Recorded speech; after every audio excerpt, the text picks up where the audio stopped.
16th. Regular meeting of the San Ramon Planning Commission will call the order at 6 p.m. We do have a number of people in the audience who I think might be interested in speaking. And if you aren't aware, if you could grab a green card at the back, fill it out. There's two chances for public comment. There's the chance to speak on things not on the agenda. That's item 4.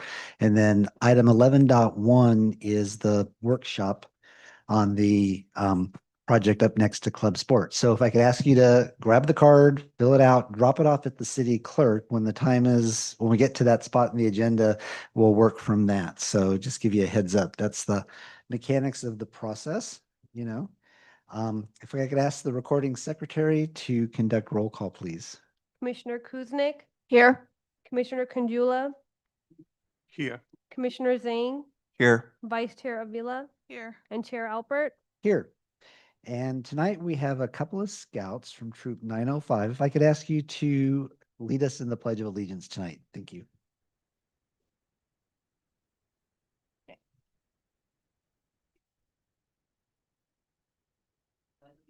To the flag of the United States of America and to the republic for which it stands, one nation, under God, indivisible, with liberty and justice for all. Thank you, gentlemen. Thank you. Thank you. This is item 4, public comment. At this time, members of the public may address the Planning Commission on any item that's not already on the agenda. If you would like to speak, fill out a speaker card, locate the back of the room, and submit it to the recording secretary. And as per policy, we will not be doing public comment via Zoom. So do we have any speaker cards for this item? Not for this item. Okay, great. We're going to go ahead and close public comment at this time. Okay. Item 5, additions and revisions. We have none. Okay. Item 6 is the consent calendar. The consent calendar are things routine in nature. And we have item 6.1, the minutes of our commission meeting from August the 19th. Are there any questions or corrections? If not, if I could ask a motion to accept. So I can propose a motion to accept the meeting Okay. minutes from August 19th. Great, thank you, Commissioner Candela. And I'll pop open the button if we could have a second. I can second that. Mhm. Yeah, wait for the iPad to pop up.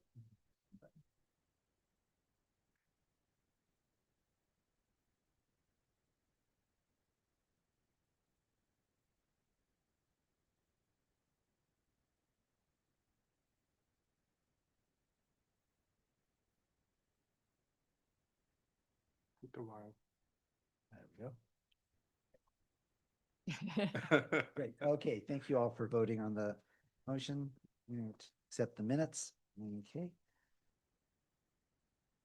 Item 7 is continued items after the close of the public hearing. There are none tonight. Item 8, continued items. There are none. Item 9, new items. There are none. Item 10, non-public hearing action items. There are none. And at this point, we're going to have a short presentation on the Toll Brothers Townhome Project Study Session, 500 Bollinger Canyon Lane. And as a reminder to the commission, as well as the members of the public, this is a study session for the applicant to share the project vision, for us to provide initial feedback on this project to staff and the applicant. The comments of the commission are not binding on the applicant, and the project may be and most likely will be modified as the result of comments received tonight or via email, and the project is still under review by the way of staff. We do have a presentation from Ryan Driscoll, who's already made his way. Hi, Ryan.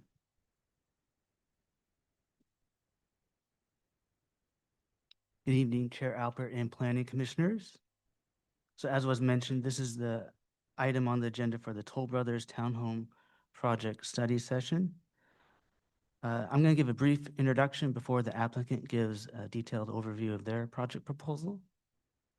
On September 2nd, 2025, the applicant submitted development applications for the proposed Toll Brothers Townhome Project. It's located on a 9.48 acre project site area that includes 2 parcels. The project would demolish the existing tennis court facility and associated landscape at the Club Sport facility. It would construct 82 for-sale, multifamily townhome condominium units, and also construct 7 accessory dwelling units within the condominium units. There'd also be parking and landscape provided on site, and the project would subdivide the project site area with a vesting tenant map for condominium purposes. So the study session provides the applicant the opportunity to share their project vision with the Planning Commission and public early in the review process. It's also an opportunity for the commission to solicit public comment and provide initial comments on the project prior to the applications being deemed complete. So given that no formal actions will be taken by the Planning Commission at this meeting because the project applications have not been deemed complete for formal processing, the project may still be amended to address technical application requirements and review comments that would be received by staff during the application completeness review period from internal city departments and outside agencies. So staff will continue to review the applications for completeness consistent with state law during the 30-day completeness review period. So I'll turn it over to the applicant to give their presentation. We have Rob Connolly from Toll Brothers.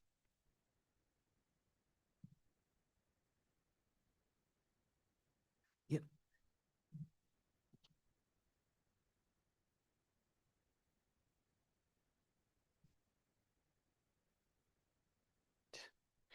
Good evening, Chair Albert, Vice Chair Avila, and Planning Commissioners. My name, as Ryan said, is Rob Connolly with Toll Brothers. I'd like to thank you for the opportunity to present this evening. I'm here to provide information on Toll Brothers' recent application of 500 Bollinger Canyon Lane.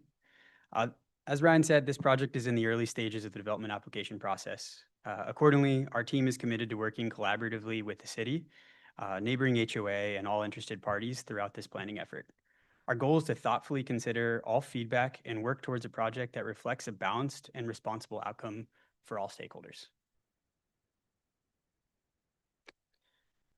For those of you unfamiliar with Toll Brothers, this slide offers a few details about our company. Toll Brothers is an award-winning Fortune 500 company and the nation's leading builder of luxury homes. Founded in 1967, the company embraces an unwavering commitment to quality and customer service.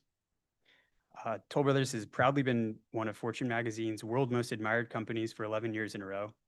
We've been named National Builder of the Year by Builder Magazine, and we are the first 2-time recipient of Builder of the Year from Professional Builder Magazine.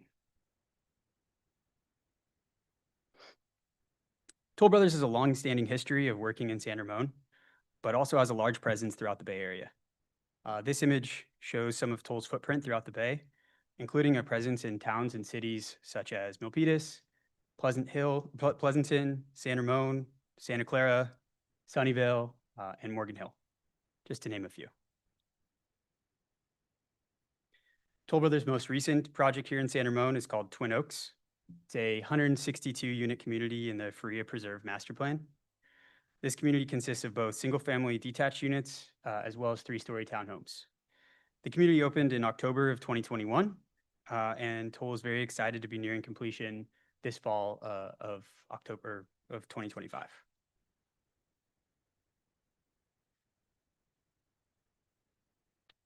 Now to the good stuff. The proposed project, 500 Bollinger Canyon Lane, is a 9.4-acre site on which Toll will offer 82 townhomes and 7 ADUs. The community will provide 207 on-site parking spaces, including 164 garage spaces and 43 on-site surface parking spaces.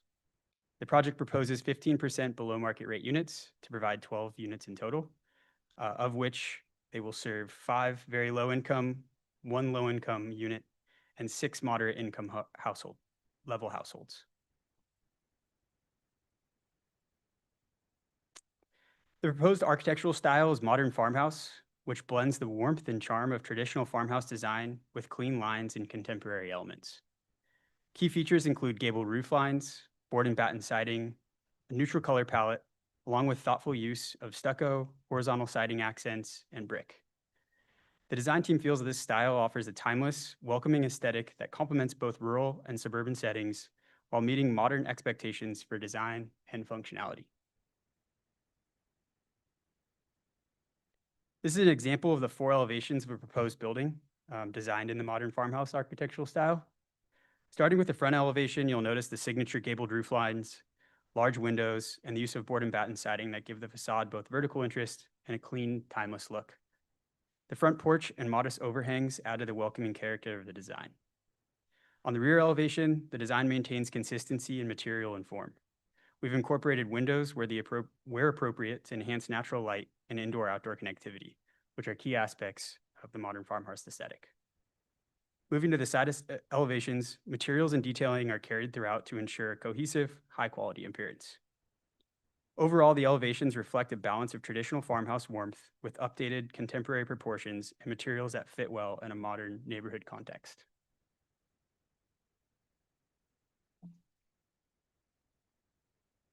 There are 4 distinct floor plans that will be proposed, each thoughtfully designed to offer flexibility and meet a range of lifestyle needs. All 4 plans are 3 stories tall and feature a spacious side-by-side 2-car garage, providing convenient parking and storage. Unit sizes vary from approximately 1,880 square feet to 2,200 square feet, offering options for different household sizes and preferences. Each plan includes up to 3 or 4 bedrooms, accommodating families or individuals who may need extra space for an office or a guest room. Notably, Plan 4 stands out by offering a unique ground floor accessory dwelling unit, also known as an ADU. This feature provides additional living space that can be used as a guest suite, rental unit, or multi-generational housing option, adding valuable flexibility for residents. The floor plans have been carefully arranged to maximize natural light, privacy, and functional flow, all while maintaining the cohesive modern farmhouse aesthetic reflected in the elevations. That concludes my presentation. Thank you to the Planning Commission and all members of the community for your time and attention this evening. Our team truly appreciates the opportunity to present our vision and look forward to working together to create a thoughtful, well-designed project that benefits all parties in the neighborhood and the community of San Ramon. Thank you. Okay, so at this point, we will entertain questions from the commission to either staff or the applicant. And I think I'd like to start with just a couple of questions myself to staff. Ryan, you did mention that the application is not deemed complete, and you are also obtaining internal comments as well as external agency review. Could you explain a little bit what that means specifically? You know, what kinds of things do these folks look at, and where is it in the sort of the review process this early in the development phase? Sure. When we receive project applications for proposed developments such as this proposal, our process is to, during the initial 30-day review period, completeness review period that the city has, we send out the project plans that are submitted to other internal city departments and outside agencies, including here in San Ramon, utility districts such as East Bay Mud, Contra Costa Sanitary District, and San Ramon Valley Fire Protection District, School District. And we request comments from the outside agencies in internal departments. And so that process is still going on right now. We haven't received the comments yet, but during the 30-day review period, we'll take those comments and complete our review for technical requirements for application submittal requirements. And then if we get any comments specifically from those outside agencies, we'll also provide them to the applicant. Great, thank you. Thank you for that. And then tonight, you mentioned this is an early introduction of the project. Could you expand on what is it that you're hoping to hear from the public and from the staff as part of the public hearing? Sure. Yeah, as I was mentioning earlier, it's an opportunity, the study session, to get feedback from the Planning Commission and public comment early in the process before it's deemed complete, as I was just explaining. Once an application is deemed complete, then we would go through the formal public review process, which for a project such as this would typically include review with the Architecture Review Board at a public meeting, and then would come to the Planning Commission for your review. Great. Thank you so much. I'll turn it to my fellow commissioners if you have any clarifying questions for either staff or Toll Brothers. No? Yeah. Do you want to go first? Sure. Commissioner Kent. Thank you, Chair Albert. So, good evening. Thanks for coming here and presenting. I know as you're here, Ryan, I have the first question for you, just trying to understand the process. Does the application period start from the day that has been mailed September 2nd, or will that be a separate 30-day clock for deeming it to be complete? The 30-day review period starts September 2nd. That's when they submitted the applications that you're seeing here. So we have 30 days from that date. And the next question corresponding is, what are the approximate timelines that they are looking at for this project? That'd probably be best for the applicant to explain maybe their potential timelines for their project. That would be.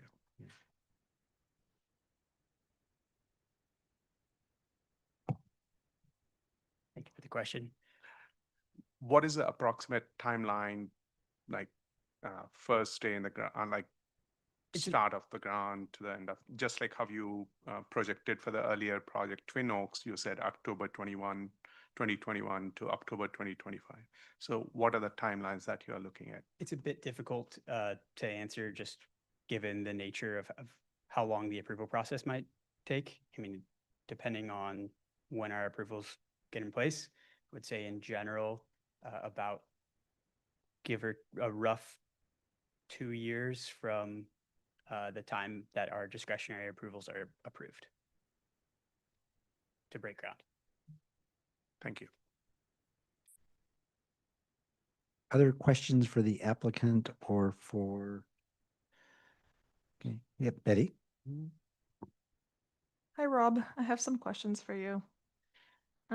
My first one is related to whether or not you've had conversations with the neighboring HOA and the community, and if not, when you would anticipate to have those take place. Our company has reached out on several occasions throughout the better portion of several months to a year, I believe. We are open to continuing those conversations. They have not happened as much recently, but we are more than willing to meet with the HOA and continue to make sure that everybody is heard. Okay. And are they pretty aware of, what's here before us, before they went ahead and received the public notice on the study session? My understanding is that they were. Okay. Yes. So they are familiar with the project and I believe what it so. entails. Okay. And have they had any input? Yes. Input regarding the overall design and so forth? We made initial outreach to meet with the HOA several times.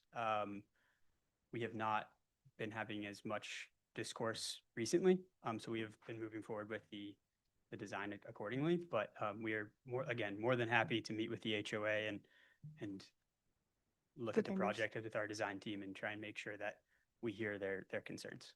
Okay. My other question to you was regarding access onto the site. There is only that one access off the private road. Have you talked to the fire department regarding the two that they typically require Yeah. from residential? Yes, development? we've been in conversation. Again, this project is in an early stages of design, so what you see is not what's going to be finalized. We will continue to kind of work with them. We will study it with our engineering team and the city, of course, and make sure that we are compliant with the fire standards. Okay. And then my other question was related to the development footprint that you guys are proposing. It's kind of hard for me to tell. It looks like it has slightly expanded, but I'm curious to what's there existing right now in terms of the tennis courts and whether or not what you're proposing would enlarge that. And if so, by how much? I don't know the exact square footages. I can say that I believe a 9.5 acre site, we are developing just about half of it. There's 9 tennis courts there currently in a 1,500 square foot, call it like a rec building. I'd have to get back to you on the exact dimensions of the development though. Yeah, I think that would be pretty good to have that overlay as you continue to move the project forward, since I know that people have concern regarding the impacts that it would have. I'm just curious to what's there right now versus what would be proposed. Absolutely. That's great feedback. Thank you. I have another question regarding, so it looks like between some of the four plexes, five plexes, six plexes, there seems to be like 2 max 5 feet retaining walls. If I'm not sure, I could show you in the site plan, but it's kind of hard to tell. But anyway, I was curious. Presenting anymore. Sorry, Yeah, I flipped it over. I'm curious to whether those would be paseos or not. So you could tell in the Again, we middle. haven't fully, so we've designed for pedestrian, access to be walking through. We haven't fully gotten into those details with our landscape architect. I can't exactly answer that just at this moment. Okay. Yeah. And then in terms of the community amenities, as you are aware, we have the objective design guidelines.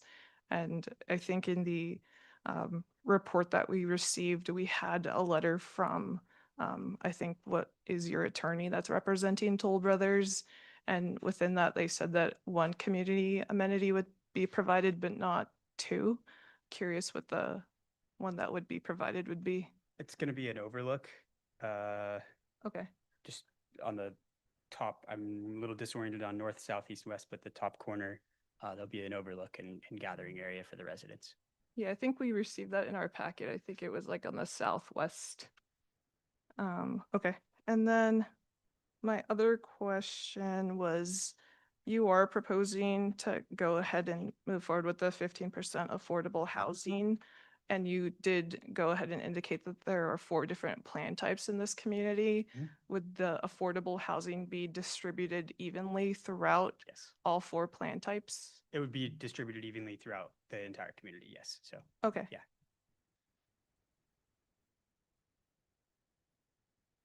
And then I know Commissioner Kanjula sort of touched on it, but it sounds like in terms of the total build out time, I'm like, kind of interested in how long it would take it, and if there would be different land development phases, or if you would just do it all in one land development phase. the project would be completed in 1 land development phase. Okay. My colleagues could speak to the overall duration better than I could, but it would be in one phase. Do you have like an estimate for how long it would take from? I should have brought that with me, but I did not. I'm sorry. It's okay. I did have a couple questions, but I'm not sure if your civil engineer is here. Probably not. Don't believe so. CBP. Okay. My question was, I saw that there's various like bioretention areas that are proposed, and there's one larger one, the bio basin that's to the south, east, Yes. that's abutting that 4-plex to the south there. I know that's an underground, that's what it's labeled, and none of the other bioretention areas are labeled as underground. Are you looking to go ahead and do like some sort of dual use, or what would you place over that bio area? We'll have to defer to our civil engineer for that. That's their design, and I don't Yeah. want to speak to it. Yeah, I'm just thinking about, I know that you're trying to not have one out of the 2 community amenities. So I'm just thinking like in the space and what you are proposing, if there would be some sort of potential for having that area become some sort of community amenity. Yeah, we can absolutely look at that. Yeah. Okay, especially since I looked to see what the closest park was to this, and it was about a mile away or so. So it's just, I'll provide my feedback later, but that was one of the things that I noted. Yeah, we can absolutely study that. Okay, I think the other questions are a little bit more specific to civil. Okay. Thank you. Thank you. I appreciate it.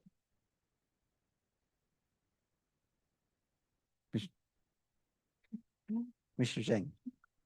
Okay, great. This is one of the nice things about going last is that everyone else, second and last, everyone else gets ask the questions you want to ask. I just have one short question for the applicant. I just want to put a finer point on this. I know you already addressed it.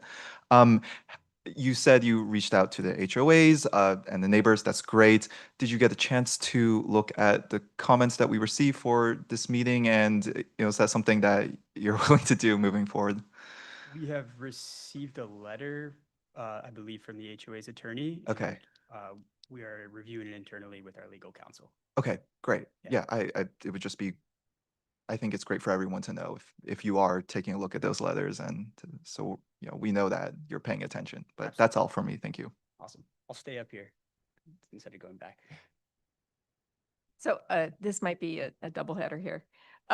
So can we get a clarification on the prospect of deeming this complete before we get to the CEQA analysis?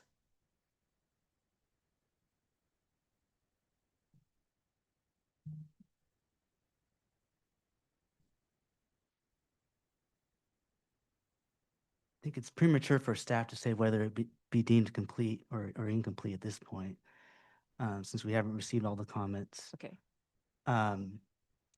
But a CEQA recommendation would be provided to Planning Commission after it's deemed complete. Okay. The project. So we're not to that point yet either. Okay, so we just have to kind of wait Yeah. and see on that one. Okay, thank you so much. Okay. Questions? Are we giving comments or just asking questions? Okay. I'm done. Okay, yeah, no.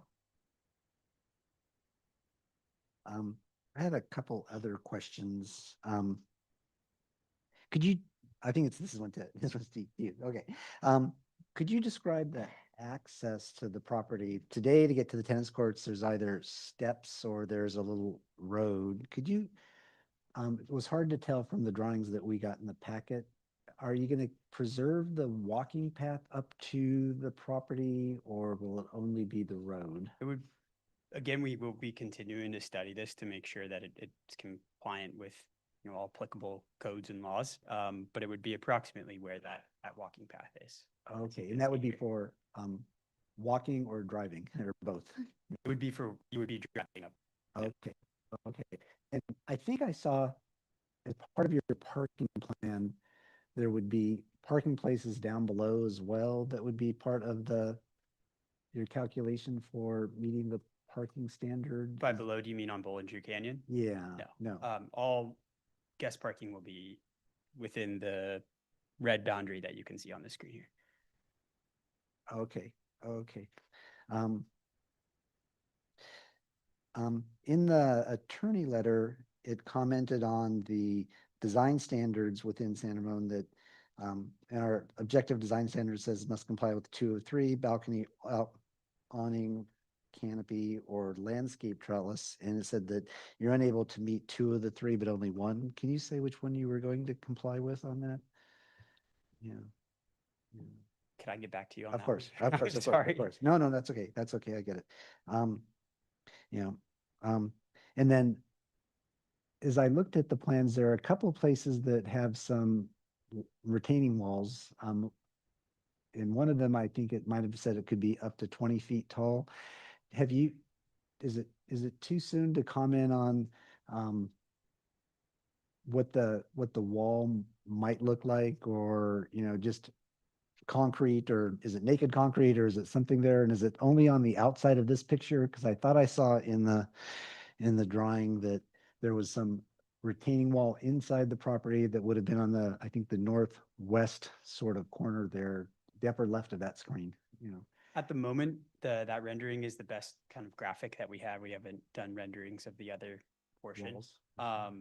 The wall aesthetic is the same from what you saw in the rendering to the other locations as well, I Okay, believe. so the wall that was on the first picture was the outside of the project, I That's at believe. the project entrance. Yes, and then I think there's another wall that was kind of looped around the top left-hand corner there of the drawing, at least on the schematics that we saw. I thought I saw a second wall there that, it didn't say the height, but, at some point, we will probably ask for some more renderings of what the wall might look like from the. Absolutely.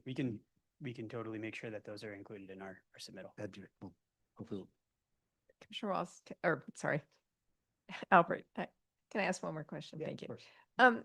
You know, as we look at these renderings and we're surrounded by the hills there, who owns the property?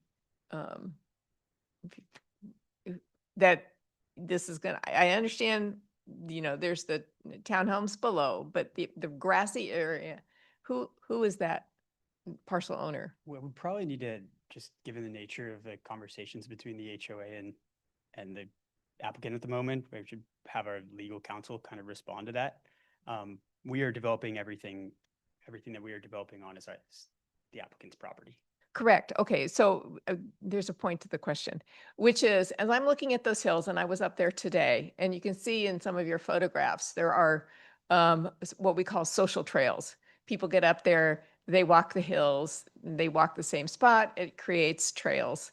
That looks like a wildfire waiting to happen. And so that was the question, and that was the thought question about in reference to who is the owner of that property, in which you would have to really reach out, and I would suspect we want to work some collaborative preventative measures. We just recently heard some from the fire department about the wildfire situation, and this looks very problematic. But so that was the question of who owns that Okay. property, and if it's multiple owners, that might be a challenge for you. We will make sure that we do our homework, and I'm sure we have done our homework, but I Okay. will come back with a more informed response for you. Okay. with And that. then the other question is, and it was difficult to see in your very oh so small pictures. What kind of fencing keeps the children in and the coyotes out, so to speak? I don't know that we've studied that just yet. There you go. Okay. Or the deer. Okay. Before we open public comment, do we have any other questions at this point for either staff or the applicant? Okay. You want- Have you looked into what CEQA path that you plan on? We're still in the process of reviewing that right now. Okay. Can I ask? Sure. I know you have mentioned that you'll be going through, based on the DBL, you'll be going through various waivers. You guys thought about it, or this is just something that you have put forth saying that? They've been curated from our design team of, what things we needed to do to make sure that our project fits the objective design standards as best as possible, but also is afforded under state law with SB 330. Waivers that are provided to the builder. Yeah, So, oh, yes. Okay. all right, thank you. Okay, sure. So at this point, we're going to open public comment. Again, if you wish to speak under public comment, fill out a green card at the back and give it to our recording secretary. And as a quick comment, we've received probably 15 to 20 emails, and everything that gets sent to the city is passed over to the commission. And we have read all of the emails. And we do appreciate the time that everybody takes to share comments. We do actually read them and think about what you said. We've also received a copy from the HOA's attorney, so we have received that as well, and the planning commission has all read that. So we'll go ahead and open public comment. And how many speaker cards do we have?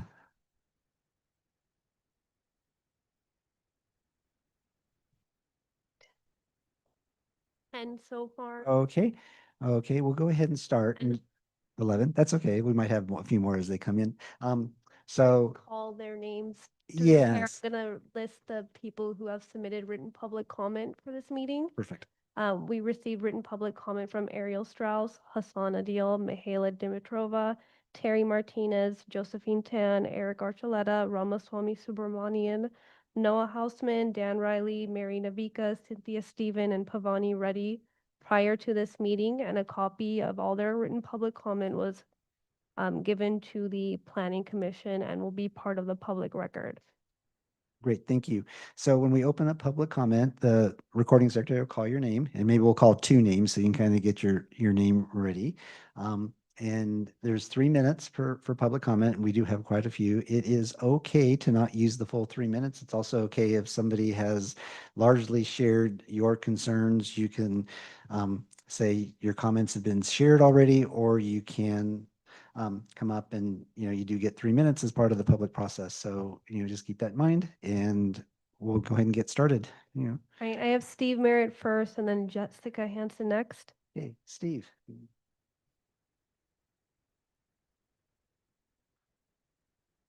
There's a timer that shows up, but you can't see it if you're looking at us. So I'll kind of wave when I get kind of close to the 3 minutes. So, All right, I anyways. lost 5 seconds. Yeah, no, well, Okay. we're not going to we're not going to penalize you for Alrighty, great. instructions. My name's Steve Merritt. I live behind the hill of the proposed project on Sweet Gale Drive. And I'm also a member of Club Sport. And San Ramon already has a shortage of pickleball courts. With all the high-density housing that's going in, it is further overloading the courts.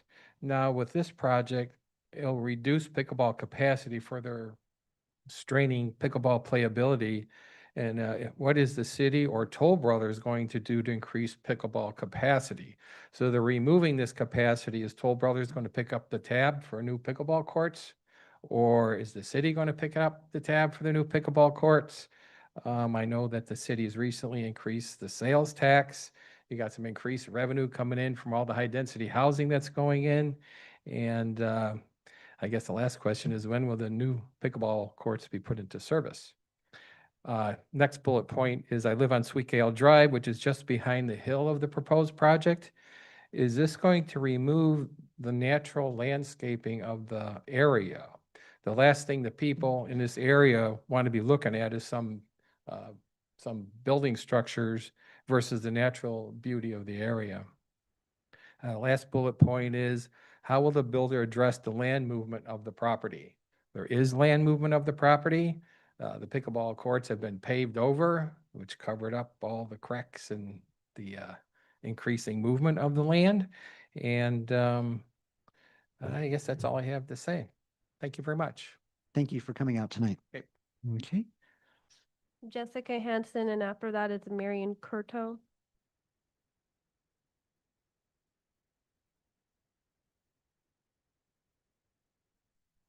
Okay, that was me. Hi. Sorry, I'm nervous, and I'm gonna try not to get emotional as well. I've lived in Sienna Hills for about 17 years.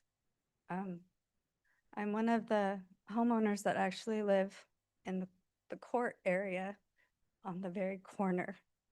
So we will be affected tremendously by the homes right there. I enjoy the open space. I watch coyotes. I watch 4 or 5 sets of owls, babies being born, and I know this will affect our wildlife and everything else. I'm also concerned about the fire danger as well, and the people, and the more people being there, and the more people walking through the hills, and the safety, along with the traffic. Already with tennis, it's crowded, but I can accept that. Having double the amount of cars and peoples and families will definitely affect coming out. Even when I take my son, I have a 13-year-old son, to school, the traffic is already backed up. So I can imagine with having a whole nother development and more people of how it will be affected. My car also parks up against right where the retaining wall and everything will be. So the dust and the construction and the bulldozing, I can't imagine with all the equipment they're going to be bringing in, the traffic, and how dirty and messy it will be. The other thing is parking. I know that there won't be a lot of parking up there. So when they have guests, they're going to try to find a way into our parking because they can just walk right up the hill to use that neighborhood as our development, along with probably the rest of Club Sport. I don't know if they've thought of that those homes will be using that parking lot for guest parking probably a lot. I'm strongly against it, as you can tell. I think it will affect our community a lot. and it will take away our view and our open space and crowded, and I'd appreciate it if we don't have it there. Thank you. Thank you for coming out tonight. We appreciate that. Marion Curto, then Charles Shannon. Hi, Marion Curto, and I live down the block in Canyon Lakes area, and I'm here to support my neighbors. Do a lot of walking up there, walk by the the tennis courts, etc. I just urge you to really please think carefully. Thank you for going up and actually walking around the area to see what it's like. It's hilly, the earth does move, and if you haven't walked up there, please walk up and take a look at what's being planned. Thanks for your pictures of the houses and stuff, and I would expect you to have beautiful houses, but it's not about how pretty the house is. And it didn't seem like you have a whole lot of information that you came to this evening to help us out. I do feel helpless about these situations. I mean, I think it's already a done deal that you guys have already made your decision. And I'm here just to say that I do feel like, yeah, I'll put my 2 bits in. I have the concerns for the cars, the traffic, the congestion. I leave for work at 5:30 in the morning, and it's already building up a little bit. I can't imagine once this whole system gets going. And people, if they actually work and not retired, they're going to be pulling out onto what roads, I don't know. And then I worry about the trees on Bollinger Canyon. Somebody's going to decide, oh, well, we've overbuilt. Now we've got to get rid of all those beautiful trees in the median. And there goes Bollinger Canyon Road. So it's just one domino effect after the other, in my opinion. So I would really urge you to think carefully. Like I said, I feel like it's a done deal already, but thanks for listening. Thank you for coming out tonight. Charles Shannon, then Yuriko Dimitrov.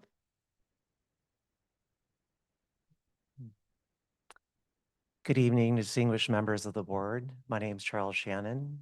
I was originally a renter at Sienna Hills. I've been an educator in the Bay Area for 35 years.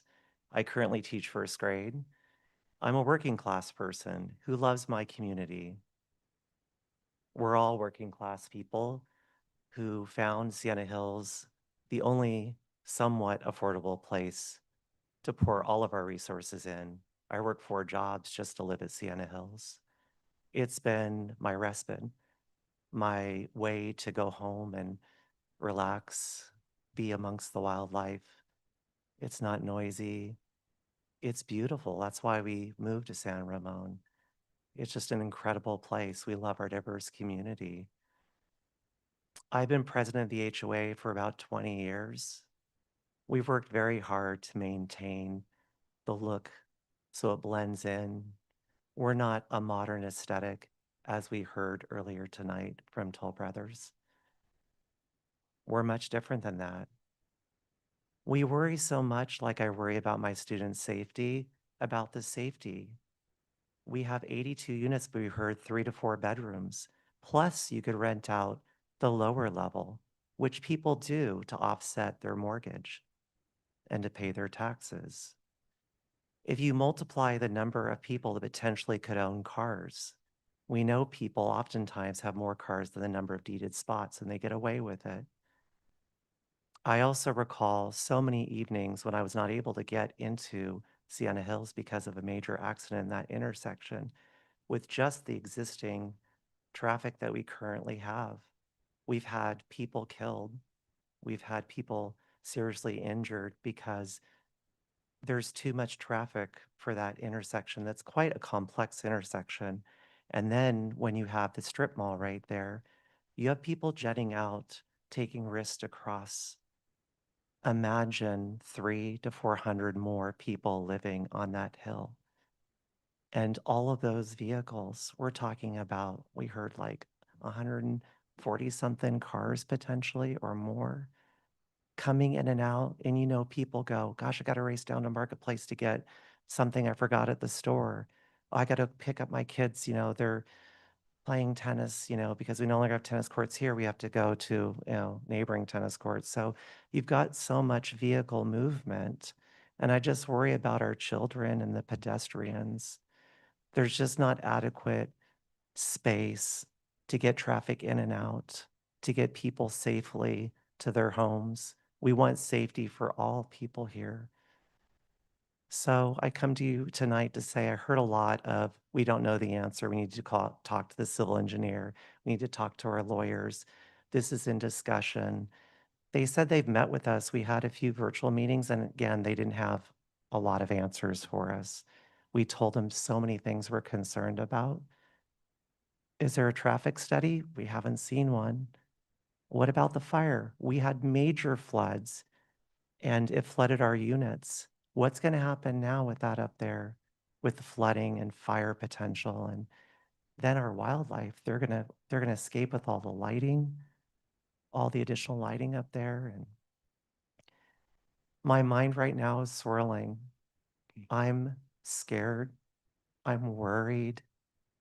My investment, it's not going to be the same. And I've worked my whole life for it.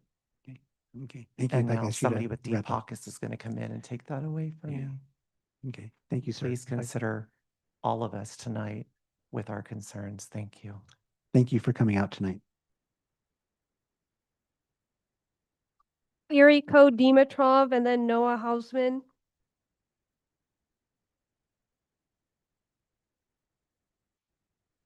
Good evening, Chair Alport, Vice Chair Avila, Commissioners.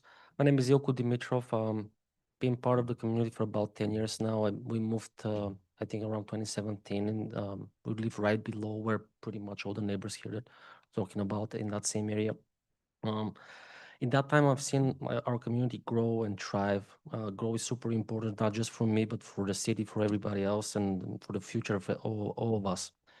But I want to begin saying that I respect Toll Brothers a lot. I mean, they're a very reputable company, and they, seen some of their projects, they're pretty good. But I was surprised to learn that, honestly, really surprised to learn that their application has a lot of deficiencies and issues. And honestly, I came here to learn a little bit more about the project itself. I didn't hear much. Part of few slides and few words. It's not clear what exactly they're going to be doing and how they're going to do it. They also, from what I understand, there are just some unresolved access to the only road that they can use to actually start development. And I think one of you asked the question if the second road will be built. Didn't hear that as well, but I mean, it sounds like the application is not complete, and I know they have time to resolve all these deficiencies. But isn't that like just wasting everyone's time and taxpayers' time as well and resources just to go through application that is not complete? And part of all of this, I mean, we can't forget about the hillside itself. I mean, there is just a lot of wildlife out there. I've personally seen it. I lived there. I've seen coyotes, deers, like just the other day. We can show pictures and send them to you, by the way. There are many other animals and hogs, and I don't know if there are any protected animals in the area, but certainly a couple of years of development will really disturb that area if it doesn't even just kind of like everything up there might be even lost. I was not sure, like some of my neighbors had mentioned here, if coming today actually makes sense because some of those deals are kind of, I think the public thinks that they're done deals. But seeing so many of the neighbors here just prove that it matters just to share our opinions. I want to stress again, I support growth. I'm for development. I want our city to grow. But with all the current developments around downtown, the area, I don't know what's going to happen where Chevron used to be. There are many other places that are being built. Our roads are already stretched. Our infrastructure is stretched. I'm not sure if the city has, had the time to cope with all of these changes. And I think somebody else mentioned the same thing as well. When I'm going in the morning downhill to work, I mean, there is just a lot of cars, especially in the morning hours when people are bringing their kids to school and things like that. I mean, that those 300-400 cars will not help that. So I strongly hope that you consider not approving this application, which is not even complete. Thanks so much. Okay, thank you. Noah Let me just- Hausman, then Ali Hashemian. Okay, one moment, just, I wanted to make one comment. The question of why is there so little information? That's by design. It's really is by design that we ask the applicant to come early in the process, knowing full well that the answers are not all there. but it does give the commission as well as the public an early chance to see something and then have an opportunity to influence what happens. So it's kind of a pro and con thing. If we waited till everything was done, the likelihood of anything changing is very small because as a builder or developer, the farther they get into the process, the more difficult it is to make changes. So we ask developers to come in very early on in the process so that we can actually provide that feedback and have the greatest chance to influence what the final product looks like. So while I appreciate the frustration, I think we also would like some more answers on things. We also have come to learn it's better to have this early in the process rather than too late. So just keep that in mind. But we do appreciate your comments because every one of them, you can tell we're all taking notes as well as the applicant as well as staff. So thank you for that. And so we'll go ahead and continue with the public comment. Thank you. Noah Hausman.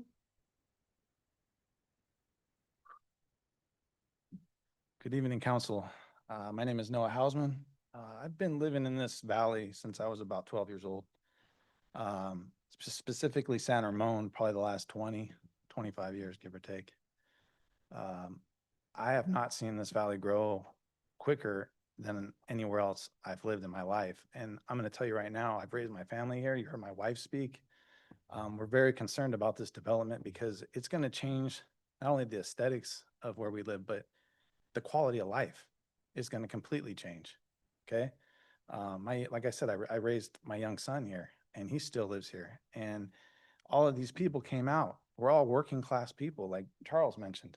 I mean, I work for a utility company. I know the infrastructure impact this is going to cause.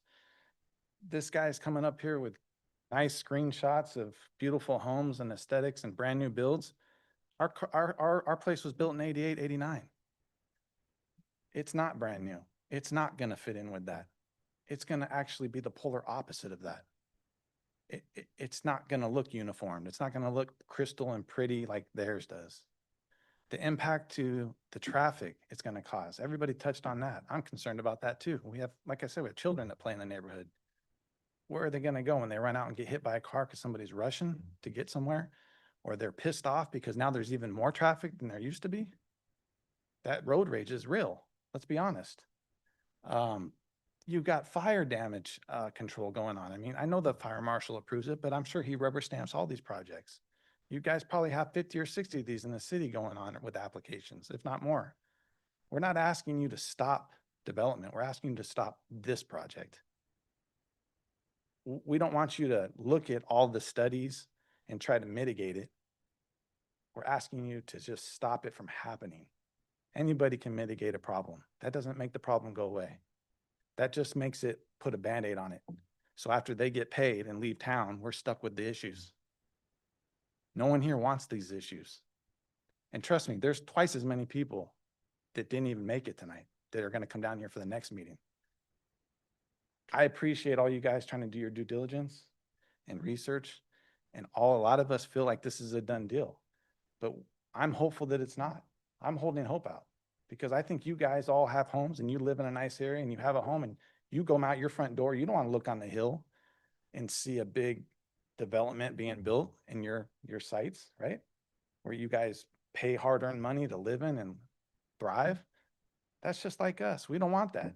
We put all our sacrifice and money and work and time into buying something and enjoying it because it's serene. It is a beautiful place to live. The wildlife is exceptional. Bobcats. There was a mountain lion a couple of years ago we got video of. I mean, it's insane how much is out there. They're going to decimate it. Please stop it. Please. I'm begging you. Please. Ali Hashemian and then Ariel Strauss. Good evening. Thank you so much for this opportunity, and I appreciate being able to speak with you. Thank you. That way the recording. Well, thank you again for the opportunity of speaking with you and having this hearing. I've lived here longer than most of you possibly, except maybe you if you've been here. I remember a time where pavement stopped at the Club Sport. Do you remember those days? And it was a beautiful little country road, and every now and then there would be a little flooding, so you couldn't get to this area from 580.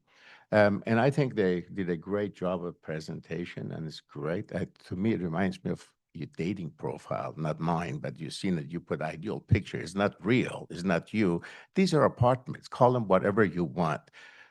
In a day and age that I remember being a renter, townhomes were homes, maybe next to each other with some land behind them that you could have your kids play and your dogs do their business. These are apartments. Definition of them is a long structure, shared roof. What is there? Just let's call them what they are. And they are sitting 40 feet high on top of the tallest structure in this area, the hill. So imagine this is going to be the tallest landmark in this area. I know that we have some hills on the, what side would be the west side. But in this area of the Bollinger Lane just comes up here is the height of the pinnacle, and then this is going to be 40 feet tall. And this is what people are going to see. And obviously, one of the qualities of life about San Ramon has been valuing ourselves for the greens. Now we're going to take recreational facility that we are short of. And so many people suffering from mental health, and I know because I'm that field, although, might be mentally ill myself, I know. But having some difficulties and what they need really take their head out of that screen and get out there and enjoy the sun. Now we're going to take the tennis courts, one of the few in the area that people have access to. 1,500 people use that every year. The other issue that they have addressed and some of the folks have talked about is the parking. If you haven't been to Bollinger Canyon Lane, I invite you to come visit. It is a nightmare as it is already. How are we going to get 300 cars more in that area? And what are we going to do about the sidewalk? And we all remember the tragedy of what happened on Bollinger Road. And that's one of the reasons the traffic lanes are now smaller, because we had to borrow land to build the sidewalk. How are people from our community as well as the new community are going to walk to the main street? Other part is the fire hazard. I know we keep talking about fire hazard, but the studies have shown and the wildfire risk increases by 37%. And I'd be happy to share those studies with you. And some studies show that taking the land that's already built on and converting it to green space reduced the fire risk by 60%. And of course, there's the flooding, and we have had flooding already as it is from the community. So let's not look at the pretty pictures and remember that there's going to be a 20-foot wall built in front of our homes. I thank you for it. Thank you. Thank you. Thank you for your comments. If I could Oh, just, but I had one. All the land around there you asked, they belong to our HOA, which has served. And absolutely, based on my conversation, there is no agreement to share and give easement or nothing. So as of right now, this is where we are. So all that land that you mentioned is ours. great. Thank you so much. Okay. Okay. If I Okay, could, Phil, if I could just ask the audience to please not clap. And there's a reason for that. The reason is, while it might feel good to the person speaking that the audience applauds, if there's somebody else in the audience that wants to say something else, it's very intimidating for those people. So if I could just ask you to refrain from applause, and that would make the hearing feel more comfortable and inclusive for everybody that's in attendance. So thank you. Thank you. Good evening, Chair, Vice Chair, Commissioners. My name is Ariel Strauss. I'm an attorney at Greenfire Law and counsel to Sienna HOA. Neighbors have raised many concerns, and we at HOA have only seen the specifics of the design when it was submitted to the city. And I want to focus specifically on title issues and elements that are missing from the September 2nd application. First, sheet TM2 shows that the current path of tennis courts is partly on parcel L that will need to be further expanded to provide vehicle access to the 82 condos and 7 ADUs. But parcel L is owned by Sienna HOA, and the plan papers over this problem by simply saying to be quitclaimed. It even doesn't include any notation of the parcel L APN. However, Toll Brothers has not requested Sienna quitclaim this land, nor does HOA have any intention to do so. This is a fundamental problem. The second issue that I want to point out about ownership concerns Bollinger Canyon Lane, which occupies part of parcel A and is a private street owned by Sienna HOA. There's an easement over that lane, but it only grants access to the lot where the main club sports complex is located, but not to parcel P where the condo project is proposed to be built. The plan proposes alterations to the lane, but has not obtained the owner's approval to do this. With my remaining time, I want to identify some application deficiencies. The application does not discuss compliance with the hillside and ridgeline standards in zoning ordinance chapter D5, which limits building height and sets density standards precisely on high visibility hills at this elevation, which is something people have touched on several times already. The application also lacks a geotechnical, drainage, stormwater, and hydrology reports and title report that are required of a subdivision per section C5-43. The application also did not include any evidence of fire truck turnaround access or compliance with road standards in section C5/165 and D3-37. As shown by the photos submitted by residents of the level of current parking and traffic congestion, the city must require a traffic study under code section C4-2. There has been some discussion of the deemed completeness issue, and I want to call to your attention to the Permit Streamlining Act, which is Government Code Section 65943A, that requires the city, quote, shall provide the applicant with an exhaustive list of items that were not complete, end quote, within 30 days. The 30-day deadline is September 2nd, which is 2 weeks from today. So this is likely to be your last and only opportunity to identify those issues that will be included in that comprehensive list. Failure to include something in the list precludes a city from requesting that item in the future. And if you think something is an objective standard that you wish to enforce, but is not included already in the application, it is critical that you obtain staff's assurance that it will be included. Because otherwise what will happen is they will simply run out the clock and you'll be forced to approve more or less the application you see today. Thank you. I hope that you do demand the detailed elements of a specific letter to make sure that all those issues are presented to you in the future so you have the opportunity to do the job that you've been asked to do and that you're doing so carefully tonight. Thank you. Thank you. Thank you. Dr. Laura Levine and then Chi Yun Eddie Lee.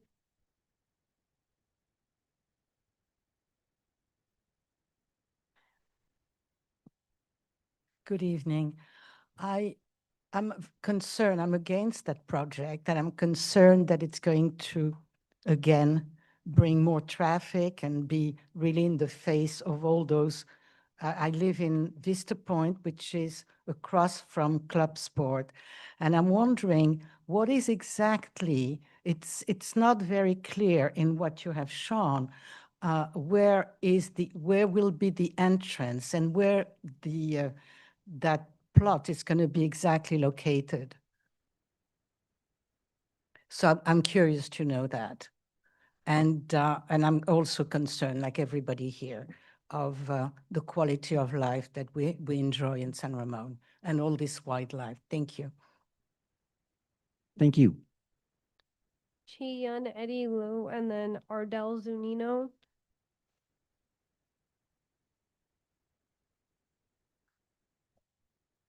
If this is a done deal, it's a done deal. Release the tennis court, release the pickleball court. You guys figure out how to do it, we need them. Okay. Thank you. Ardell Zunino and then Terrence Yep. What was it?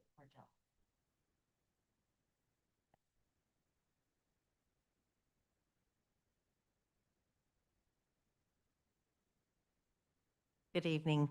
My name's Ardell Zanino, and I live on 209 Canyon Lakes Place. And I have been living there since I'm original owner, 36 years. I've also have been a club member at Club Sport for just about that length of time. When as soon as they opened, a couple months later, was a board member. I have a couple of questions, but I think what I want to just also share is how much I respect this council, because the role that you play representing the community, and we have the opportunity tonight to share our concerns. And this is, I feel like, history repeating itself, because I was here over 3 years ago sharing my concerns with the marketplace and the closure of Nob Hill, not because I thought it was the fantastic store and I loved, but what was more concerning is that the council didn't really, I feel, hear the community sharing the concerns of what are you going to do to replace having a full-service grocery store. As you know now, that is a situation that's still a work in progress. The project is still, I'm understanding, work in progress. I have no idea what the entity is, but there still is no answer or response from the major concerns that we had this room packed full. In our community, we raised the level of concerns by sending flyers out and coming here again tonight. I feel like it's history repeating itself because I belong to an HOA, obviously. I did not hear anything. Ahead of our board, I attend the board meetings. Was a reactive, and how I was reacting to it was from a business owner who actually teaches tennis lessons, up and understanding that that's going to go away. So again, the question is, what are you going to do to replace tennis lessons? I go to Club Sport every night, about 5 times a week in the evenings. I see all the parents picking up their children at Club Sport parking lot.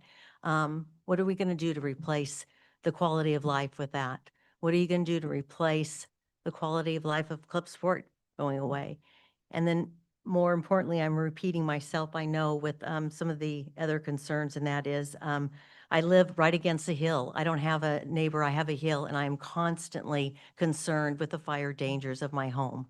And I'm very concerned with the fire dangers in that whole surrounding area. Needless to say, we don't need to talk about the traffic, but I was here when it stopped at Club Sport. And when I see now Bollinger Canyon, it takes me sometimes just to get to the freeway in the morning. If I'm not out by a certain time, I'm in that gridlock with the parents dropping their kids off at school. So I guess my question to you is, what does it take? What is the measurement for opposition of something to stop? How do you measure the concerns? We heard that, yes, you did reach out to the homeowners. I didn't voice my concern then.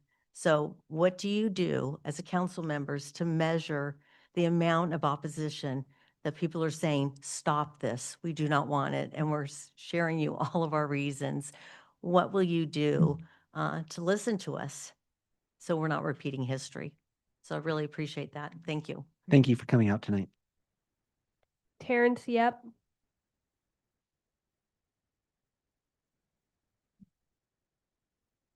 Oh, gotta put this slower. Good evening, board. I appreciate you listening to me today. I'm getting this Kevin Bacon Footloose feeling, man, 1984, you know? We've been listening to everyone here tonight, and I really am happy with the passionate answers I heard. Noah, Charles, these guys are people who live in my community. I am so proud to stand by their side and ask them to have this be befriended. What makes San Ramon such a great town? You know, it says city, but it is a town. It's the same thing referenced in Footloose, is because we are a community. If you keep putting and building more condos, where does that lead us to? You know? So, I mean, we're one of the most sought towns in California, are we not? So today, I spent the whole morning passing out these flyers for this meeting tonight so that the community would be aware of this. I met our former mayor, and he was a really nice guy. He really said, you know, Terrence, I really appreciate your concern. So I'm here for that. I'm here for my neighbors. I'm here for, you know, I really hope that you guys really decide and say, hey, wait a minute, maybe we should take a step back. The other thing I want to bring up that one of my neighbors just brought to my attention is that, I don't know if you guys are aware of, but there is an owl that might be endangered in our area. It's the western owl. And you might want to take a look into that before we start building. That's all I've got. Thank you for coming out tonight. I have no other speaker Okay, cards. we're going to close public comment unless there's any last minute speakers. Okay, we'll go ahead and close the public comment. And at this point, the commission will provide feedback to the applicant and staff. And again, as a reminder, this is the first time that we have seen this project. And as was mentioned earlier by staff, There's still work to be done to evaluate the project. We said there's a number of things that are in process, but the goal of us tonight is to specifically provide feedback on what things we might like to see in the future, what things we might like to see different. But no decision will be made tonight. There won't be a vote at all. We're just going to provide the feedback, and staff and the applicant will take that back and process it. And we'll see when they come back at some point in the future if they choose to. Okay. With that, commissioners, somebody wish to share comments, suggestions, feedback to staff and the applicant at this point? Commissioner Kuznick. I'm just going to reiterate some of the points that I personally wanted to note in this project, and it is redundant, so be it. One of the things that really strikes me is that I realize that there is great desire for density and getting every square inch of land put into housing. I think this plot of land, however, begs for a different approach. Yes, you can squeeze that many houses in. It is a housing opportunity site, but part of good architecture is making the buildings fit the land. The way the terrain is, I have concerns about, as mentioned, flooding, landslides, fires, safety. I look at those retaining walls, and having raised 2 sons, just can't wait to see the kids jumping off and seeing how far they can go. And if you've sat through some of these meetings, for me, safety is always of prime importance. And I think about the children and how they are just being normal, and they'll do stupid things like ride their bikes off the walls. So safety. And again, this is why for me, this project looks like it, I feel like it's Cinderella's stepsisters trying to cram those feet that don't fit the glass slipper. So this is a lovely piece of land, but do we really have to have all of the 82 units? Could we look at this and provide a little more breathing room for, and again, we have not seen the fire department's rendering on this, for in and out, for walkways. Most of these projects that we see do not have sidewalks for residents to walk in. You're on the roads, the lanes, if you're going to walk the neighborhood, so to speak. And we also heard, and I know Commissioner Avila will probably speak to this, about community amenities. I also noted that, and again, if I've misread the teeny tiny print here, I apologize, but the ADU accessible units are the ones that are located, at least as I read the plans, the farthest from where the mailboxes are. And so if you are thinking that you have a limited mobility residents, that they are now the farthest from their mailboxes, and so they would most likely then, be in a position where they would have to drive to go pick up their mail rather than, walk to a mailbox. So maybe we can look at that and rethink that. I'm not a fan of 20-foot retaining walls. I realize that is something that you've asked for as a waiver, and this is where the state legislature has tied our hands a bit, and more to be discussed about that. I won't take up the time here tonight, but there's just some things about this that I find a little troubling, and I'm going to go back to safety and livability, and I would encourage our developer to, if you look at the aerial view of where the tennis courts are, and replace, now granted the buildings would be bigger than the tennis courts, but look at that as there is walkability around the courts. It looks like there's breathing space, and that is probably a more appealing look at how to get enough value out of this piece of land. And I think every square inch does not have to be housing, in my opinion. So thank you. Thank you, Commissioner Kuznick. Anybody else have comments tonight? You want to go? Certainly, Commissioner Zhang. Yeah, thank you, Chair. Sorry, there's a lot that I have to say because well, a lot of people showed up.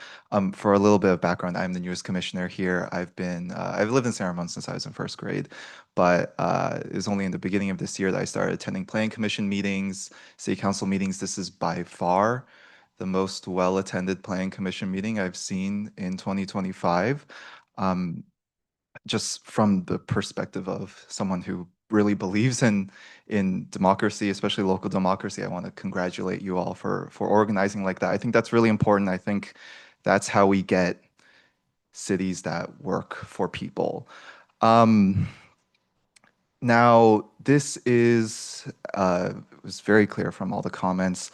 I counted 12 public comments, 13, I think, actually written public comments, and another 10 oral public comments. That's quite a lot for a San Ramon Planning Commission meeting.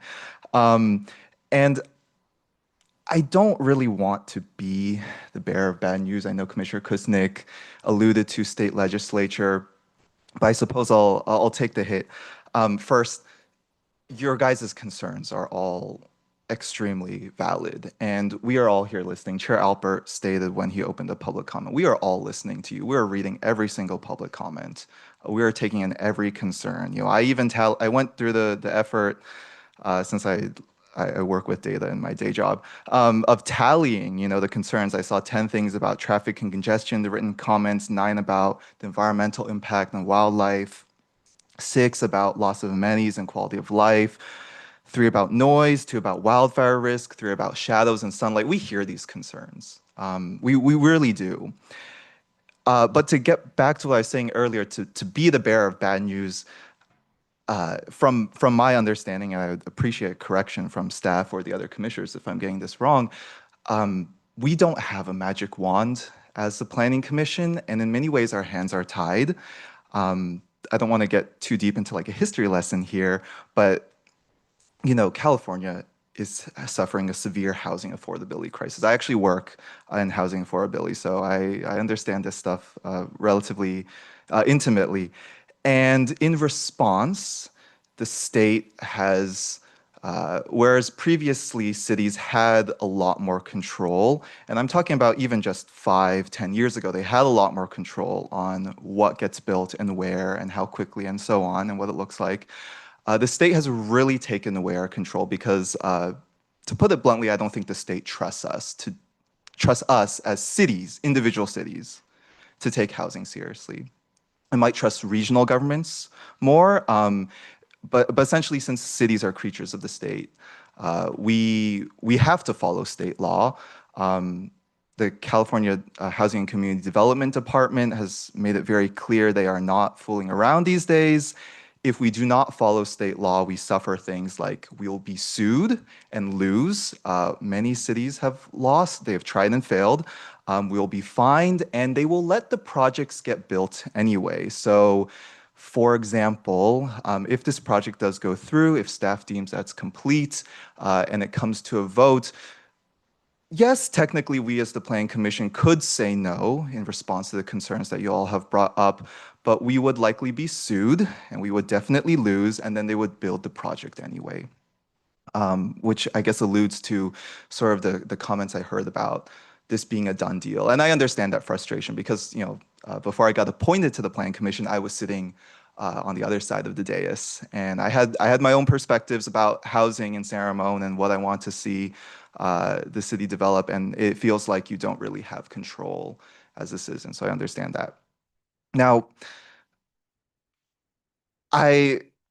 this is a lot of comments. I apologize for sort of rambling. I just really want to make it clear. We care. We are trying to do our best. We are listening to your concerns, but it is not just up to us. Increasingly, very little is left up to us. We are required, like I said, to follow state law. And so then the natural question is, what can you do? We as the Planning Commission, we're here to give feedback to the applicant, and I have to give credit to to Toll Brothers. Thank you, Rob, is it? Right. Thank you for coming out here, giving this presentation, giving us as much information as you could. More is better. That's something that we've clearly heard. Making sure everyone's on the same page and we all have the same expectation. That's really valuable. I also just want to say, like, this is a housing project. We need housing. We have a legal mandate to build 5,111 units before 2031. I don't know how much progress we've made on that so far, but there are, like I said before, there are legal consequences if we don't meet those requirements. And I believe 61% of those units have to be affordable as well. I understand that affordability is a big concern. To the folks here who live in Sienna Hills, I checked your homes on Zillow. Those are very affordable, and we're happy to have you guys here, and we're happy that places like San Ramon have units that are affordable to normal working class people. And these homes, in one shape or another, do contribute to increasing the housing supply and making homes more affordable overall, even though I know that's cold comfort if you are a neighbor to these projects. So to get back to, sorry, I really am rambling here. To get back to what I was saying, what can you guys as residents do knowing that we as the Planning Commission have limited avenues of recourse? The developer and the builder have very, very strong legal protections granted by the state that we cannot avoid.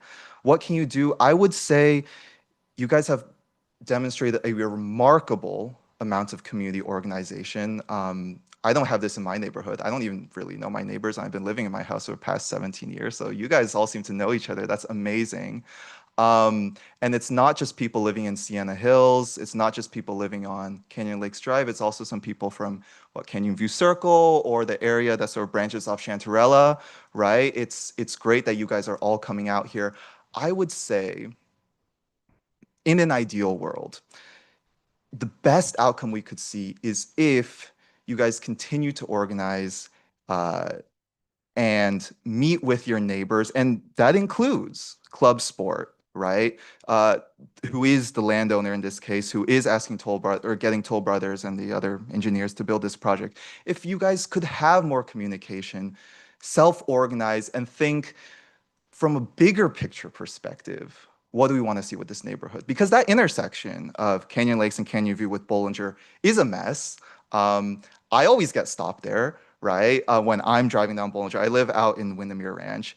When I'm getting to City Hall, I got stopped there coming to City Hall today. And it needs a lot of work. That whole area is very challenged from a traffic perspective. I know that's a huge concern. And that is a consequence of planning decisions that were ultimately made by, I don't know if all of you know, but that area was built by the county, in the late 80s or early 90s or so. I think maybe if the city had done it, we would have done things a little bit differently. I'm not too sure, but it's challenged by these road connectivity issues and traffic issues. And it is only with a larger, more comprehensive plan with community buy-in that we can expect those issues to be resolved. I don't know what exactly that looks like. That might be a connection to Crow Canyon, for example. If you're going all the way up, the name is slipping by my, if you're on Watson Canyon Core, right? Maybe a connection to the area up in adjacent that branches off of Crow Canyon. Maybe something that connects to Woodland Drive, and then you get onto Alcosta. Maybe something that connects to Chantarella somehow. I know someone's home's gonna have to get demolished, I guess. But point being that some of these issues that we're so concerned about, if you can get more neighborhood buy-in, if you can get more people to be mobilized and organized and say, we have these issues, we are worried about traffic and wildlife. If you recognize that with more people organizing, because you guys all own your homes, right? The ownership structure is very fragmented. If you want to get anything done, you all have to get together, right?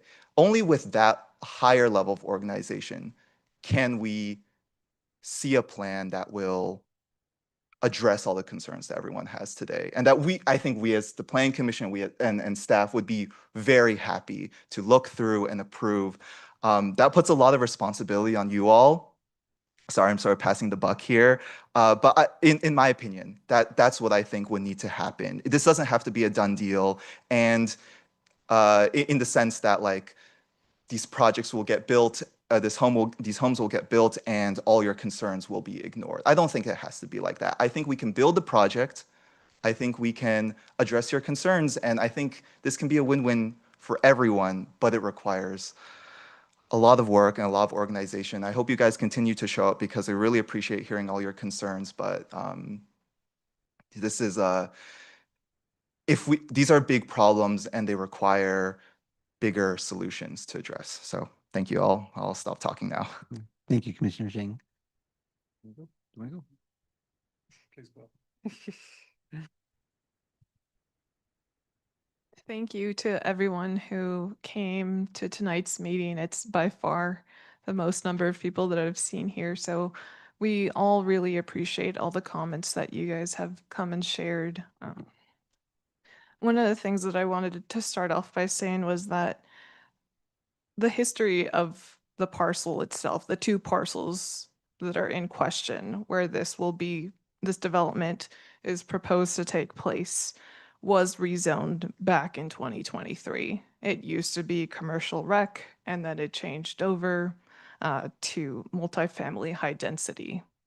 And as you are aware, it's one of the housing opportunity sites that the city has.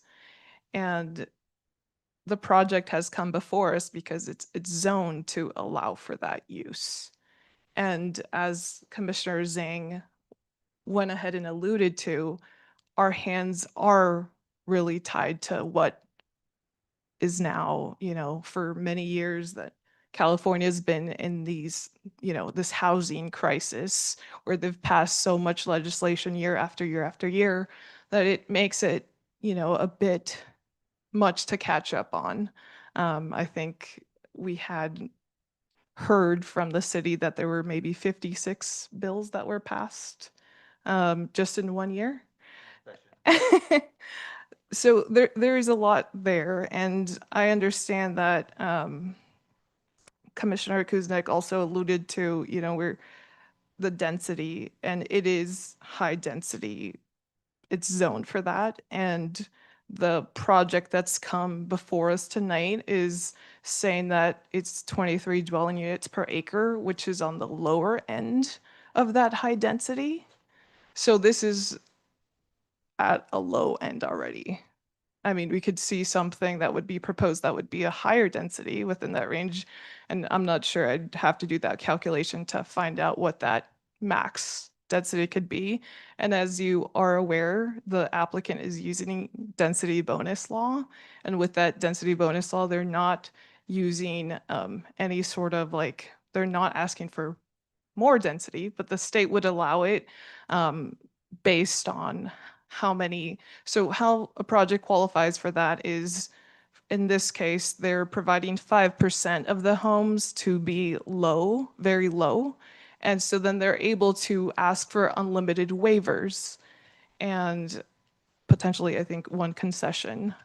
So the waivers are, in a sense, asking for, okay, there's these certain development standards that are allowed for high density residential.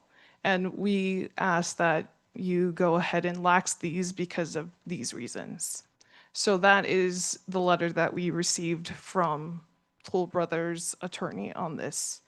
So the other aspect is, the SB 330 part of the application as well, where there's a time frame where they have to go ahead and submit appropriate materials, and there's this completeness period and consistency determination and so forth. So there are a lot of things that, kind of are, okay, this makes sense. This is why the applicant is coming before us with this project. It's zoned to allow that. There's a lot of laws that would favor the developer, as Commissioner Zhang referred to earlier, that the state has put it so that the city of San Ramon can't say no, or any other city can't say no. We have a city, a certain number of housing that we have to provide every 8 years, and that's through a housing element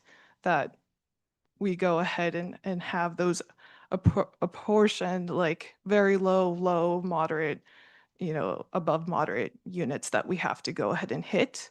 If not, then the city goes ahead and faces repercussions. On that note, one of the things that I wanted to let you know, the applicant, Rob, who's here tonight, is that we've seen quite a bit of community members come up before us tonight at the meeting, as well as given written comment as well. And there's a lot that didn't, probably have that opportunity to do so. And I would really like the applicant to, it sounds like the HOA, the representatives that came up before us said, well, they're not really letting us know a lot of information. So it almost seems that there has to be better communication. I know that the HOA probably meets a certain number of times per month or per year. I'm not sure at what rate they meet at, but if you could potentially like go ahead and, have some sort of better communication and share with them, okay, like, from what I understand, this is the feedback and here's what we can do better. And we're doing this. And I understand that traffic calming and, all these other things are issues for you. And so how can we work on navigating this solution together? The other thing is that not just the HOA, but the other neighbors as well. I believe that the city noticed within 300 feet or so, and it would be good to do the community outreach on Toll Brothers' behalf. I think it would largely benefit in the long run instead of having the project ultimately appealed when it is ready to go ahead and come before us for approval, if that would be the case. So that's a big concern that the project has. The other is there seems to be some sort of issue with who owns what and who has access and that easement and whether or not you would be able to take access through that easement. It seems like there has to be some conversation between both of the HOA's attorney and your attorney as well. And that I don't think should be up to the city to decide. That's something that you have to go ahead and determine. It's a civil matter. The other thing is, as I mentioned before, it would be nice to have some sort of other community amenity. I know that the one would be that potential overlook that's on the southwest of the project, but potentially over that bio basin that would be an underground. So Toll Brothers is a luxury builder, and I would hope that there can be some sort of pocket park or area, since these are townhomes. They're not going to have access to private open space like you would a traditional single family home with a backyard or front yard. So I think that would be very beneficial to the residents to go ahead and provide something like that. The other thing is that there seems to be like a thing about, okay, like, would we be able to view the proposed project from Bollinger Canyon Lane and the Sienna homes that are down south? If there could be some potential to show some renderings for what that would actually look like, right? It's hard to tell. I can look at Google Earth. I can mess around. It seems like the project in itself and looking at the topo is within a valley, so it's not at the highest peak. So I don't believe you would be able to view it as you continue going west of the site, but I think there has to be some sort of rendering that shows, hey, in this parking lot of Sienna Hills, like the closest residence, this is what it would look like from here. And this is what it would look like from Bollinger Canyon Lane. The other thing is that I would like to see continued connectivity for the sidewalk or pedestrian path throughout the site. it ends abruptly in some areas, and it would be really nice for the community if, I know that there's that sidewalk that would go up Drive Aisle A, that would be the access, to continue to have that be like some sort of continuous path. The other that I mentioned previously was an overlay of the existing development versus the proposed. It's, when I was looking at them both, I could tell, yes, it's going to be a larger footprint. But seeing something like that would, I think, be beneficial. One of the other things that I wanted to note was just to go ahead and look at the code for the ADA path of travel, because sometimes I know when the slope is greater than 5%, there's additional sort of codes that take in place with potential, like for handrails and so forth. So I just want to make sure that it is actually an ADA accessible path. One of the things that really came up was the traffic, and I would like for you guys to think about traffic calming measures. I know that you're going to propose an entry gate. I'm not sure if it would work so close to Bollinger Canyon Lane, but we don't want people flying by. The other thing that seems to have been said is that there already seem to be traffic issues with what's currently existing and nothing to do with the proposed project. I'm not sure what the trip rates would be for the tennis courts currently, how much traffic it's getting right now, but there would be, I'm not sure, I'm not saying, but there might be some traffic reduction for single family homes rather than what's there existing now. But I'm not a traffic engineer. So I know that the city would also go ahead and have an LOS analysis for the project. So that's something that the city will go ahead and look at. And what that does is essentially the traffic engineer goes ahead and says, okay, I want these intersections analyzed and so forth based on the proposed project and others that are existing now or proposed or in construction. And so then that analysis goes ahead and looks to see if there's any improvements that would be required, whether that would be widening the lanes or adding additional crosswalks or traffic signals and so forth. So that will take place.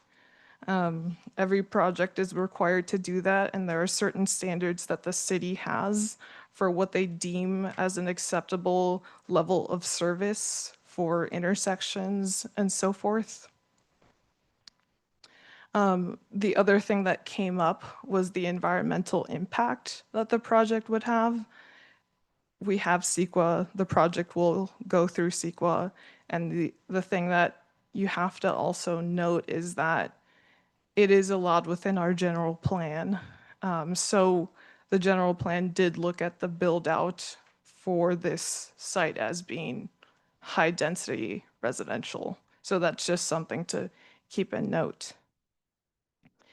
And I think that the other thing was that I know that Ariel Strauss, who represents the Sienna Hills HOA, came before us and talked about that letter. And I think that's something that should be handled between you and I mean, your attorney and theirs, but I think some sort of response is warranted to that. So that's the other thing that I just wanted to note.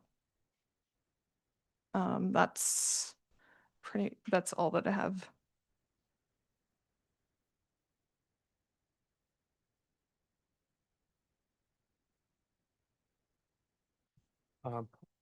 It's been wonderful seeing so many people here in this meeting. And thanks for sharing your concerns It is very much appreciated that you came out tonight and spoke about this. As you are aware, this is just an initial proposal, and really appreciate you guys knowing more about the information as well. And I also want to thank other commissioners who have given a little bit of background on the state laws that have our hands tied. I should say the way this has been put forward is if they meet the objective standards, if the builder meets certain standards, and if I am being the landowner wanting to build something, I would want to build it there. What the neighbors think, I wouldn't care personally, but building a new community also means also having that nice harmonic relationship with the neighbors. Once we have that, that really helps. And some of the work that Toll Brothers, I live in a Toll Brother community. Just before you guys think that why are commissioners doing one thing versus another, I live in the neighborhood. I am in one of the Toll Brothers built community. I've seen the quality and what they do, and they are a luxury home builder, and it's surprising to see that they're building row homes, and which is great. Probably will have a good quality there as well. And I want to ensure that all of us, all the commissioners, are volunteer members, and we want to ensure that all the city gets a fair view and they are following the laws. One of the best question that many of the members has is, what can you guys do? I don't want this project. Like, I'm just reiterating what they have said, but what we can do in this scenario is based on the conditions that have been laid on by the state laws, we can make this scenario a win-win-win situation. And there are many examples that we have helped do that with the city and with other developments as well. We would really like to see there is a good faith help from the builder perspective, that you guys are addressing the concerns of the neighbors. That would be the primary expectation that we have. And remember, this is not a one-time project for you guys. And if you guys do one good job in one community, that will go on for n number of different cities that you guys build. And this is not a one and done situation for you guys. So hopefully you guys take that into consideration and provide some better understanding. Some of the feedback from Commissioner Kersnick, looking at it, 82 homes, great. But do you really think, of course, you guys look at the profitability and ROI and etc. But what is best for the community also? There is a good balance that we all can live with. And of course, there will be inputs, taking the inputs from the city staff once they go through all this stuff. And many of the commissioners have brought up very good salient points. And I would say if you guys can work with the HOAs and neighboring communities and with the city staff, that could help you guys make this project a better for harmonic relationship with the neighbors. That would really help. I would point out one thing. I am a very ardent supporter of trails, and Commissioner Kersnick has gone to that location today and there is not necessarily a assigned trail there, but if there are any easements to the trail that you guys can look at, any pathways that would blend with the nature, that would really help. And I know it's been beaten multiple times on a dead horse that you guys need to talk about the easements with the neighboring parcels, and that's something that between you, before you come back with the finalization and things like that, that of course you guys will do that.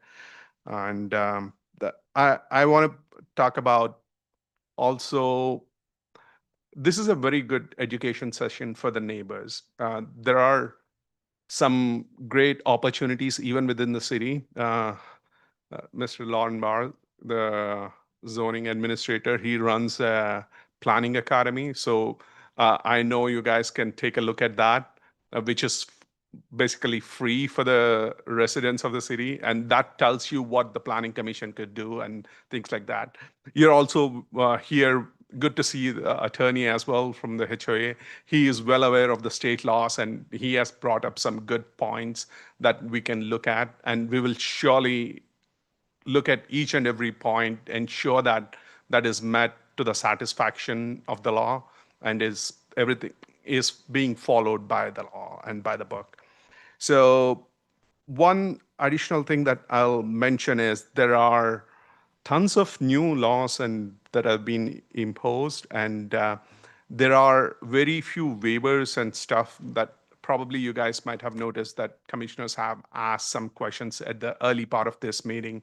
What are the waivers? What is the DBL and exemptions that you guys are asking? So once the landowner has decided he wants to build it and converted this in 2023, that's when they have decided it to be a high density location where they could build projects. So it's dependent on the owner of the parcel as well.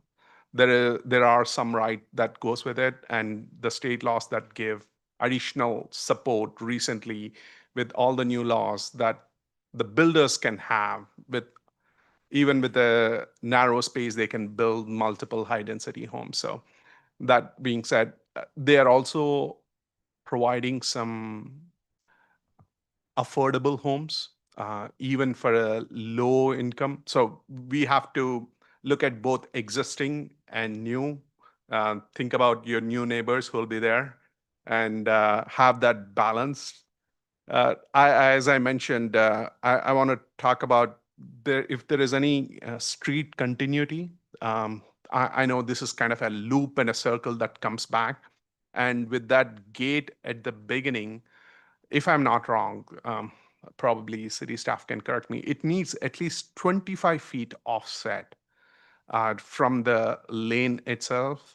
So could you kindly take a look at that, how far it is? In the rendering, it's not clearly mentioned, but hopefully you guys will look into that and provide some more clarity on that. So finally, I believe in having good trail accessibility, park accessibilities, and having good trees and landscaping. I know there are some landscaping oriented designs that you have brought up, but hopefully you can, when this comes up next time, you guys can bring in more landscaping detail stuff that would really help. And if there are any existing trees that needs to be saved, and probably that could be some things that we can take a look at. So with that, I'll say, I want to address the important question that everybody has come here. What can you guys do?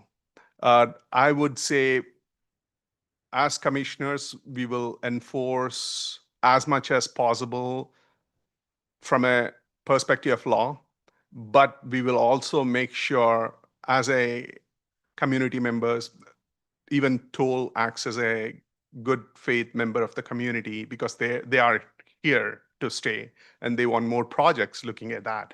So they would surely come to the city and have more. So they will also work in good faith to provide a better estimate and better provisions to the community that will help everybody and the neighbors as well. With that, I turn it back to you, Chair. Thank you. Thanks for the time. Of course. Well, the benefit of going last is truly almost everything has been said. So thank you, fellow commissioners. Just to echo, we have had public hearings with as big a room as this without more. And sadly, it's almost always when something's before the city that is somewhat controversial. So, but we also very much appreciate your comments. The question was asked, and I explained it once already, why are we doing this hearing and why now? And and I explained it once, and I think it's worth mentioning again. The law is pretty strict on timelines and documentation that needs to be provided and when, and then failure to provide it is the same as accepting. And what we're attempting to do is we're attempting to ensure that we preserve the maximum flexibility and ability to change a project as early in the process. Inaction or lack of comments could lead to, by default, not having an ability to influence. I'd like to also thank Green Fire Law in their memo. They outlined, I think I counted 14 bullet points in there of specifics that need to be addressed. And the comment, some of those might be civil, but where civil between the two parties intersects with the city is, as I mentioned, the city has an obligation to identify as part of its completeness review and its consistency review that these have been evaluated, and if there are issues that are legitimate as worked through between city staff, that they're raised now, because if you don't raise them now, as Mr. Strauss said, it's too late. So one comment I'd like to just get on the record is to look at the attorney's letter with all the items that were highlighted and ensure that it's positively looked at thoroughly. One of the comments that we heard is it is a done deal, and we're not here to say it's a done deal or it's not a done deal. Sometimes it does feel like things are a fait accompli, but what is not a done deal is what the final product looks like. The opportunity to provide feedback ourselves tonight, along with the commission and the public, has a chance to influence and change what gets built. It also raises issues for the developer to think about as they're moving forward as well. What also has a chance to influence and make changes to projects like this is the really thorough review that the city leads between all of the city departments as well as the public agencies. And just to reiterate, fire looks at these things. Our San Ramon Valley Fire Protection District, they are extremely careful to look at this. The trash company looks at it. They think about things like, can they get their trash cans in and out and their trucks in and out? The open space is looked at carefully. Traffic is looked at both by the applicant as well as the city. Our public works department looks at things like streets and roads and everything there. So just want to make sure that you all appreciate that, it's not just a done deal, and we do take that serious. Most of the comments have been specified, but I do want to make sure that the waivers and concessions that were requested by the applicant, of which there are 6, that those are reviewed by city staff. Are these waivable or concessionable specifics? They can be asked for, but the city does have an obligation to ensure that they are consistent with state law and they are allowed and legitimate to be requested and more importantly, granted or not granted. I'd like to highlight the amenities. The amenities, I think at this point, I do feel like Toll Brothers can do better. I think the amenities that was provided, the overlook bench, I just don't see that really is an amenity for a high density residential project where, typically what we would expect to see in projects are things such as gathering places. We expect to see, barbecues or benches or tot lots or dog parks or any of a number of things. And they're all specified in our objective design standards. A bench with a sign or an overlook, I don't consider that to really be a public amenity, and it's only one. So I would like the applicant to think very hard about that. The wall, I think the wall deserves some more attention, especially the 20-foot wall that has no architectural element to it that we can tell. If when it comes back, that it's looked at very carefully and evaluated. As Commissioner Avila said, architecture is often in the eyes of the beholder, but we did hear a lot of comments about the architecture and how it does or does not fit in with the neighborhood. Part of our process on projects like this is the city actually has an architecture review board made up of professional trained architects. Projects such as this, will go through the architecture review board, and none of us are architects up here, but we do trust that the feedback that they provide is generally well received by the developers. You know, we've had very good luck with that. So, you know, I'm going to assume that the ARB will be one of the steps in the process. It is worth it to us to consume one of our 5 public hearings to have the architects look at this. And just since we're doing education, we're only allowed 5 public hearings to get through these things, you know, and one of them's left for the city council. And so that leaves it 4 at the planning commission. And the planning commission has actually delegated one of our 4 public hearings to the ARB. So I'm pretty sure you're all keyed into this, this project, and you'll hear and see public notices when we have meetings. So do continue to show up and attend. We obviously heard about access, and I'm sure that's, you know, everybody has that up here on our mind. Everybody is thinking about fire and fire trucks and public right away and walking and all those things. I have no doubt that those will be, you know, looked at.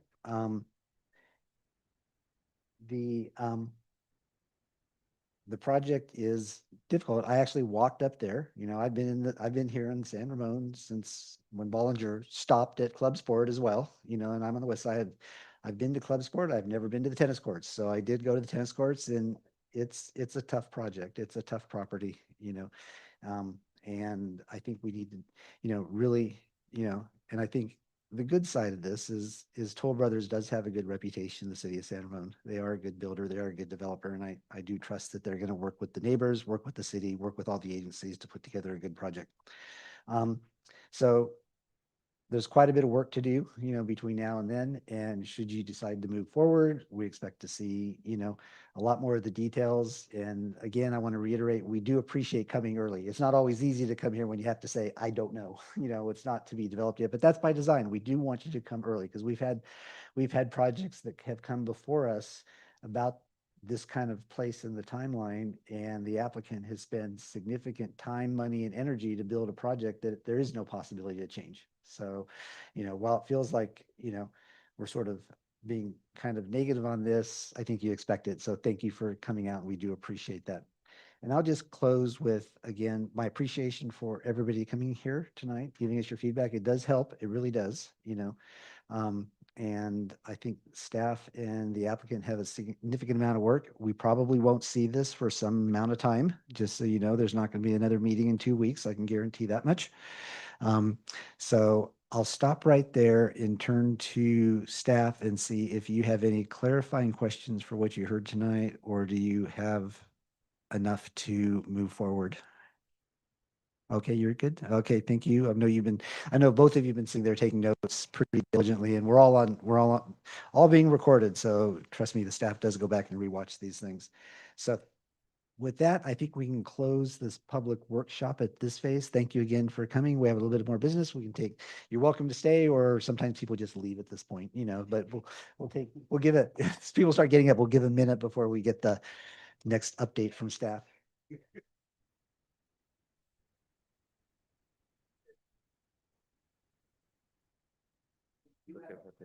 Have a couple more things. Okay.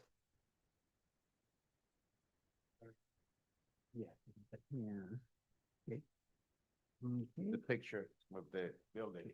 Thank you. Thank you. We hear this. Thank you all for coming out tonight. Okay. Okay, at this point, it's the second part of commission liaison, committee meetings, and staff reports. Has anybody had a committee liaison to share any details? I'm looking forward for the transportation committee meeting. Thursday. That's So- right. Okay. Okay. And I was out of town during the parks meeting, so I'll catch up on the next one. Okay. Okay. And the architecture review board meeting, did their last meeting, I think they were, actually, I forget what we talked about the last meeting. I think it must have been before, but I apologize for that, you know.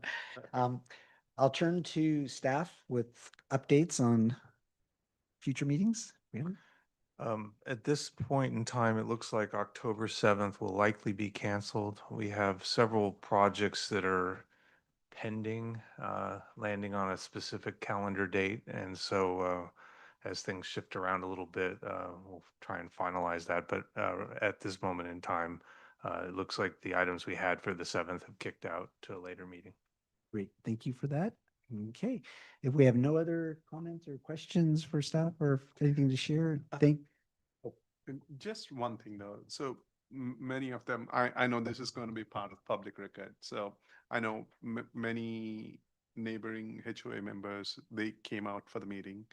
And it was a good education that all of the commissioners have provided to the audience as well. So I feel that it was a good meeting where we could say what is the limitation of the planning commission and the city staff itself. So that I felt is pretty good. okay. Okay, thank you. Any other, okay, why don't we go ahead and adjourn the meeting for tonight? Thank you all, and we'll adjourn.